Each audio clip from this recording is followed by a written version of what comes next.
Definisi laporan arus kas. Laporan arus kas adalah bagian dari laporan keuangan suatu perusahaan yang dihasilkan pada suatu periode akuntansi yang menunjukkan aliran masuk dan keluar uang perusahaan. Dalam arti sempit, laporan arus kas artinya sebuah laporan keuangan yang menyajikan arus kas masuk dan kas keluar dari sebuah perusahaan.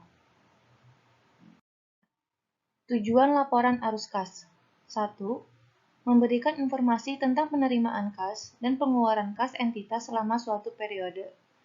2. Menyediakan informasi tentang kegiatan operasi, investasi, dan pembiayaan entitas tersebut atas dasar kas. Manfaat laporan arus kas. Kreditor, investor, dan pihak lain menilai 1. Kemampuan entitas untuk menghasilkan arus kas di masa depan. 2. Kemampuan entitas untuk membayar dividen dan memenuhi kewajibannya. 3. Penyebab perbedaan antara laba bersih dan arus kas bersih dari kegiatan operasi. 4. Transaksi investasi dan pembiayaan yang melibatkan kas dan non-kas selama suatu periode. Klasifikasi arus kas. Klasifikasi arus kas terbagi menjadi 3. Yang pertama, aktivitas operasi, yaitu aktivitas penghasil utama pendapatan entitas. Yang kedua, aktivitas investasi, yaitu aktivitas perolehan dan pelepasan aset jangka panjang, serta investasi lain yang tidak termasuk setara kas. Yang ketiga, aktivitas pendanaan, yaitu aktivitas yang mengakibatkan perubahan jumlah dan komposisi ekuitas dan pinjaman entitas. PSAK memberikan fleksibilitas dalam mengklasifikasian item tertentu terkait bunga, dividen, dan pajak.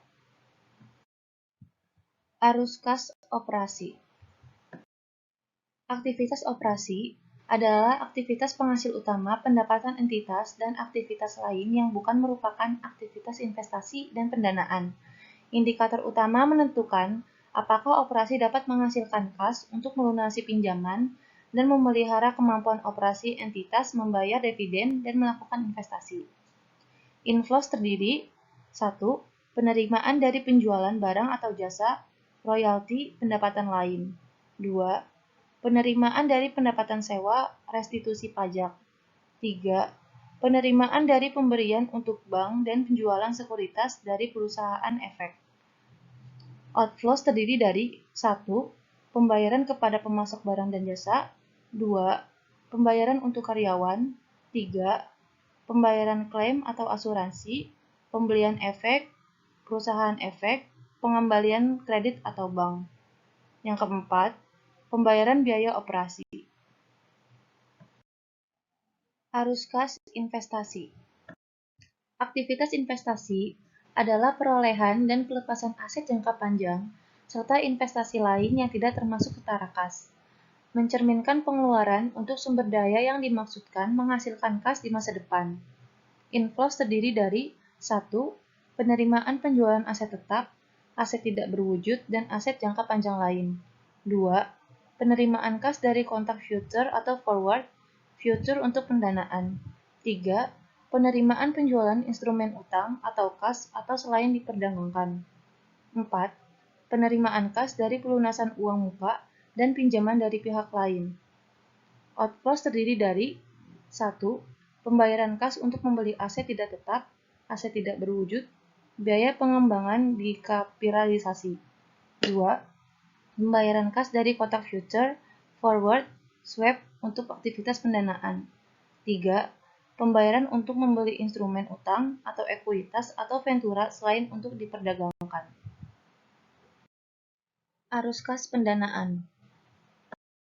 Aktivitas pendanaan adalah aktivitas yang mengakibatkan perubahan dalam jumlah serta komposisi kontribusi modal dan pinjaman entitas, memprediksi klaim atas arus kas masa depan oleh para penyedia modal entitas.